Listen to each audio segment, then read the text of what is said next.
హైదరాబాద్ లో జరగబోయే మనీ మంత్ర money manifestation classes కి ఇప్పుడే కాల్ చేసి రిజిస్టర్ అవ్వండి. నమస్తే, వెల్కమ్ టు సుమన్ టీవీ. నేను పద్మిని. ప్రస్తుతంతో పాటు ప్రముఖ ఆధ్యాత్మికవేత్త, జ్యోతిష పండితులు, శ్రీదేవి శ్రీ విద్యాపీఠం వ్యవస్థాపకులు, శ్రీ లక్ష్మీ గణపతి ఆలయ నిర్వాహకులు, శ్రీ విద్య ఉపాసకులు తేరాల సుబ్రహ్మణ్య శాస్త్రి గారు మనతో పాటు ఉన్నారు. మాట్లాడదాం. నమస్కారం అండి. నమస్తే అమ్మా. అప్పులు లేనివాడు ధన్యుడు సుమతి అని సామెతలు చెప్పాలి. అప్పు అనేది ఎలాగ ఇబ్బంది పెడుతోందో ఉన్న వాళ్ళని, లేని వాళ్ళని, ఉండి లేని వాళ్ళని కూడా అలాగే ఇబ్బంది పెడుతుంది. అంటే ఎవరి స్థాయిని మేర వాళ్ళు అప్పులు చేసేస్తున్నారు.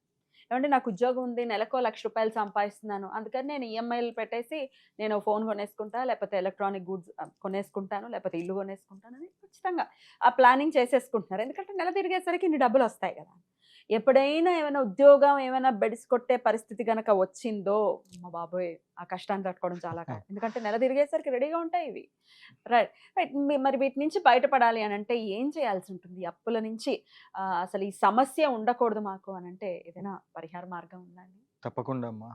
ఈ ఆధ్యాత్మికమైన సనాతన ధర్మంలో ప్రతి సమస్యకు ఓ పరిష్కార మార్గం తప్పకుండా ఉంది.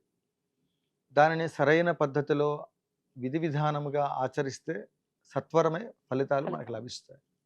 అందులో ఎటువంటి సందేహం లేదు.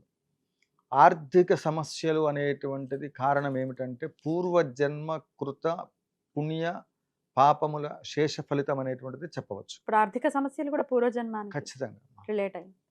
అంటే ఈ జన్మలోదే తెలియట్లేదు, పూర్వజన్మ అంటున్నారు. ఏంటంటే అంటే ఇక్కడ ఒక విషయాన్ని మీరు బాగా గమనించవలసిన అంశం ఏంటంటే, పూర్వజన్మ యొక్క పుణ్య ఫలితము అంటే ఇంగ్లాండ్ కవర్ తీసుకొని, ఇప్పుడంటే సెల్ ఫోన్లు ఏవో వచ్చాయి, ఈ కాలంలోంచి కొంచెం మనం వెనక్కి వెళ్తే ఒక ఉత్తరం తీసుకొని ఇంగ్లాండ్ కవర్లో గురువుగారు క్షేమమా, నేను క్షేమము, మీరు స్టూడియోకి ఎప్పుడు వస్తున్నారు అని అట్లా ఏదైనా సందర్భం ఒక విషయం గురించి మాట్లాడుతూ పోతున్నాము. నాకు బాగా నిద్ర రాసే వ్యక్తికి నిద్ర వచ్చింది, పడుకున్నారు. సరే మీరు నాకు రాశారు, నేను తిరిగి మీకు పంపించాలి కదా పోస్ట్లో. బాగా అలసిపోయి నేను సగం రాసి పడుకున్నాను. తెల్లవారి పొద్దున మేలుకొచ్చి అయ్యయ్యో పలానా వాడి పోస్ట్ వేయలేదు అని రాత్రి రాసాం కనుక అది పక్కన పెట్టేసి అరే కొట్లోకి వెళ్ళి ఇంకొక ఇంగ్లాండ్ కవర్ పట్టుకురా అని చెప్తామా? అదే కంటిన్యూ చేస్తాం. అలా పూర్వజన్మలో మనం ఏమేం చేశామో అది కంటిన్యూ అవుతూ వస్తుంది. మంత్ర సాధన చేసేటువంటి వాడికి, ఆధ్యాత్మికమైన వ్యవస్థలో ఉన్నటువంటి వాడికి నిరంతరము పూజ చేస్తే ఆ కర్మ అనేటువంటిది ఏమవుతుందయ్యాట అంటే వెంటనే ఒకళ్ళ తర్వాత ఒకటి రోజు సాధన చేస్తూ ఉంటే ఆ కర్మలన్నీ కూడా సీరియల్లో వస్తూ ఉంటాయి, తొందరగా వస్తూ ఉంటాయి. వచ్చినప్పుడు వీడేమనుకుంటాడంటే, ఇదేంట్రా బాబు, నిన్న మొన్నటి దాకా నేను ప్రశాంతంగా ఉన్నాను, పూజ స్టార్ట్ చేయగానే ఇలా సీరియల్లో నా చుట్టూనే జిగ్జాగ్ అవుతున్నాయి సమస్యలు అని. అంటే ఇది సీరియల్లో ఉన్నారు. ఆ ఇంగ్లాండ్ కవర్ ఎట్లయితే రాసింది పెండింగ్ ఉందో అది ఫుల్ఫిల్ చేయడానికి ఆ కర్మ వెంటాడుతూ ఉంటుంది. ఇది పూజ చేసినప్పుడు ఏమైపోతుందంటే, ఇది తొందరగా హీట్ చేస్తే కదా నెయ్యి కరిగేసి మనము భిక్షలో ఆహార పదార్థాలు అమృతంగా స్వీకరించడానికి నెయ్యి వేస్తే కుదురుతుంది. అది వేడి చేస్తే కుదురు. చలికాలం గడ్డగట్టుకుపోయి కుదరదు. అందువల్ల ఇది హీట్ చేయడం ఏంటి? మంత్రము. ఒకే మంత్రాన్ని జపం చేయమంటారు. ఆ మంత్రాన్ని జపం చేస్తున్నప్పుడు ఇక్కడ ఉండబడే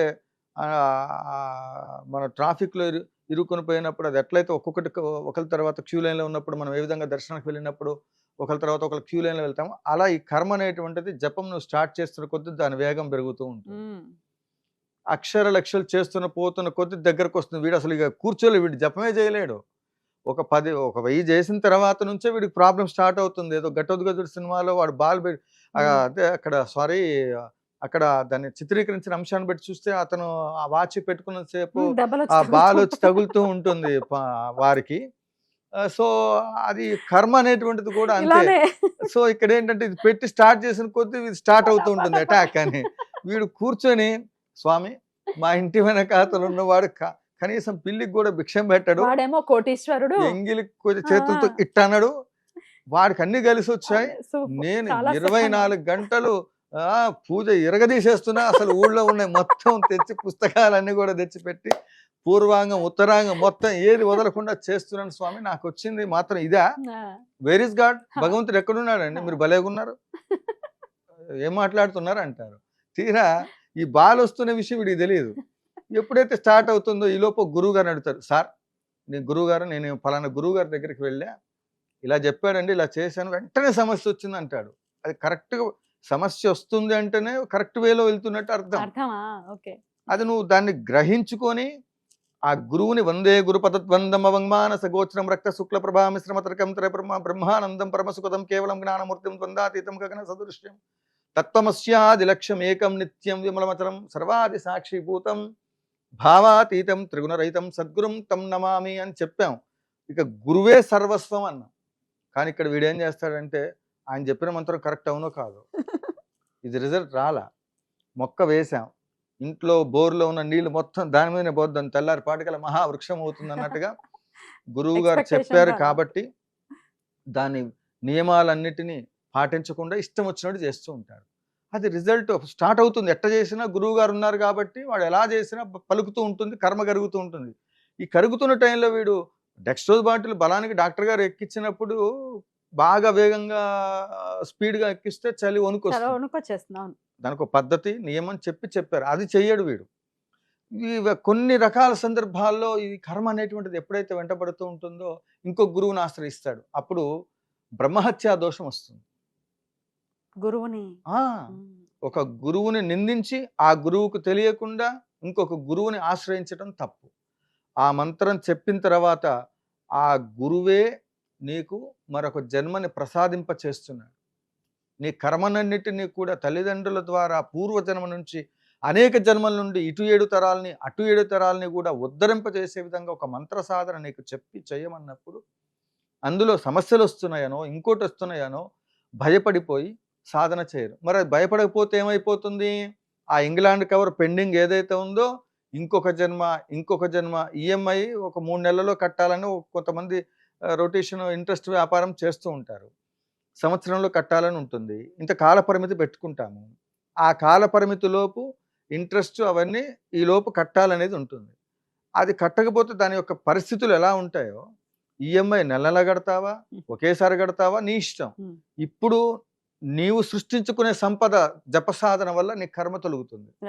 తొలగింది, సాధన చేసావు, చెయ్యి గట్టిగా.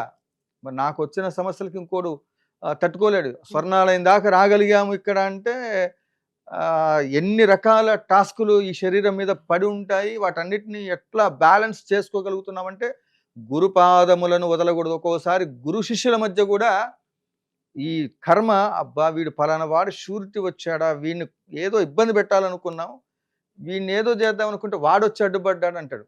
అంటే ఒక మనిషికే ఒక సపోర్ట్ వచ్చినప్పుడు ఒక ఆధ్యాత్మికమైన వ్యవస్థలో ఆ దైవశక్తే మన కళ్ళ ముందు కనపడక ఆ గురువు రూపంలో వచ్చి ఈ మంత్రం చదవమన్నప్పుడు ఆ దైవం మనని ప్రొటెక్ట్ చేస్తూ ఉంటుంది. సో అప్పుడు ఈ సాధన మార్గంలో ఎప్పుడైతే ఇంకొక గురువుని ఆశ్రయించాడో అప్పుడు ఈ కర్మ ఈ ఉన్నది కరగడానికి 1 లీటర్ బాటిల్లో సుమారుగా ఉంది. ఇప్పుడు వాడు ఈ గురువు దగ్గరికి వెళ్ళినప్పుడు వీడు ఇంకొక గురువుని మార్చంగానే డబల్ అయిపోయాడు. అసలు చేయకుండా ఇంకో గురువు దగ్గరికి వెళ్ళి ఉండి ఈఎంఐ పద్ధతులు వెళ్ళినా కూడా ప్రాబ్లంలా మార్చడం అసలు ఇక నువ్వు గురువుని ఆశ్రయించావు, ఇంకో గురువు అంటే ఎంతమందిని మారుస్తున్నావో ఆ కర్మ అంతా పెరుగుతూ ఉంటుంది. ఇక నీకు ఇంకా మీ జీవితంలో తల కింద పెట్టి కాళ్ళు పైన పెట్టి తపస్సు చేసినా ఈ అప్పులు ఎట్టి పరిస్థితుల్లో తీరవు. అయితే ఇప్పటిదాకా గురువుని ఎప్పుడు మేము ఆశ్రయించలేదండి, మా గురువులు ఎవరు లేరు, అయినప్పటికీ మేము ఈ సమస్యల్లో ఉన్నాం, మరి మాకేంటి మార్గం అనుకునే వాళ్ళు గురువులనే మార్చక్కర్లా. మంగళవారం రోజు శివుడికి పూజ చేస్తా, మంగళవారం ఆంజనేయ స్వామికి చేస్తా, బుధవారం ఇటు చేస్తా అని దేవుళ్ళని కూడా రోజుకు ఒక ఫోటో పెడుతూ ఉంటాడు, స్క్రీన్ సేవర్లో ఫోటోలు మార్చినట్టు. అది వద్దు.